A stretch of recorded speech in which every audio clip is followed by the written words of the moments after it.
I want to show you how to change the cable. It's a 13 amp 16 gauge cable. Here's for those that want the technical specs and all the little different part numbers and everything, there you go. That's for you. It comes pre-cut, which is also really nice, because if you look at the instructions for installing the cable on the actual quick test unit, prepare a 3-core cable to suit your application. Strip outer sheath about 30 millimeters and inner core about 6 millimeters. Used to be cut for actually installing it. So let's see how it came pre-cut. We'll take a look at this. 30 millimeters from the shielding, and a little over 6 millimeters on the actual copper. I don't have to do any modifications for this cable swap. To change the cable is real simple.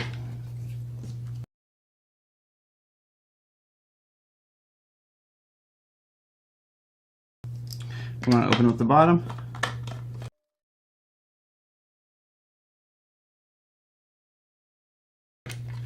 So this comes off.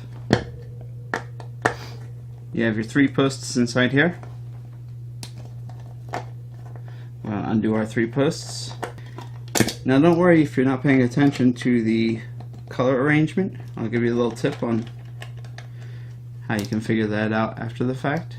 You know, in case you just happen to pull the cable out and didn't pay attention to the color arrangement. Now there's 2 little pieces in there, 2 little tension pieces, tension holders, little pieces of plastic that kind of jam in there.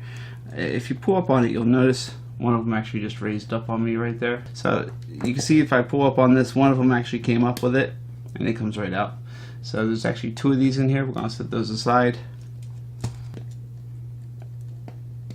Maybe not. Take this old cable, set this cable aside. Grab my pliers and pull this one out. There it is. Okay, so I promised you a quick tip on, in case you weren't paying attention. So inside here we have 3 markings. We have our N for neutral, our ground symbol right there, and our L for live right over here. So these usually correspond with the colors on the power cable. Now, because you ordered the US color-coded Cliff Quick Test unit, we can actually flip this box over and take a look at those same 3 symbols right there. L for live, ground symbol, and N for neutral. You can kind of see the N there. So N is white, ground is green, and live is black. There's your answer to how things need to go over here. If I look at that again, I said live is black, so the black is going to go over here. Green is ground, so we're going to twist these wires around here. And the white is neutral, and that's how we're going to put the cable in. So I'll start by feeding in the live black one here first.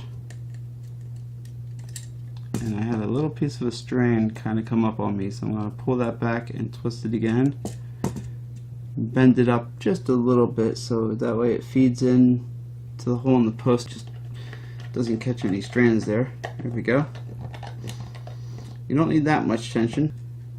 Now the ground should be the easiest to get in there because it's straight, so I'm going to do the neutral next.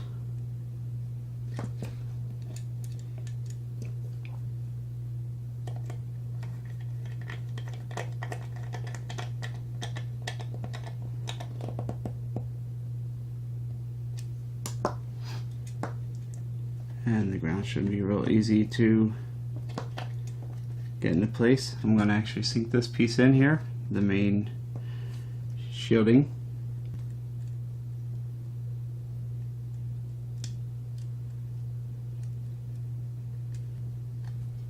There we go. Real simple, that's all there is to it. You want to make sure you have at least 6 millimeters here, so that way it goes through and actually the post, as you're tightening down the screw into this post, actually gets a really good grab on that amount of copper that you stripped off. less than 6 would be iffy because it could pull out. So next thing you want to do is check to make sure it is not going to pull out. Make sure that these are in there really good, and that they are. Now on these, there's a section here, a piece of corner that's rounded, and there's a thicker side of it. You see how this side is real thick on one side. It's a little thicker over here on this side than it is on this one. The thicker side is going to go towards the cable. The rounded side, it's easier if you put that towards the bench. In this case, the way you're working on it.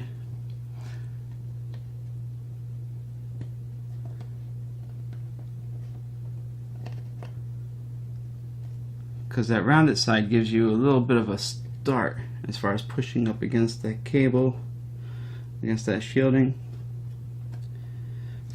And the rubber cable is really, because it is rubber, it is a lot easier to put these pieces in than it would be on that plastic kind of PVC coated cable. They were a lot harder to shove in on this cable. You can see the markings still on there where it grabbed it. But because of the rubber, it's still going to grab it, it's still going to hold it, it's still going to do its job, but that was a lot easier to push in. I was expecting to have to grab a tool or something and push it in, but I was able to push that in just using my just my hands, which is great. So really easy, worthwhile, quick replacement. And of course, before we close it up, we want to make sure that we are not shorted out in any way. Now you want to test this directly off the posts. No shorts across any of these. If we have no shorts across any of these, then we are perfectly okay. We are safe to assemble the box again. Let's go and put it back together.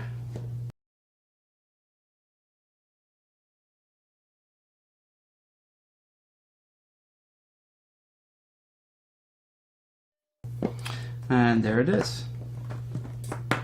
I'm pretty confident after checking for any kind of shorts or anything that we are okay to plug it in. So I'm going to go ahead and plug it in. Open it up first. I have a neon lamp, which tells me that there's power to the box.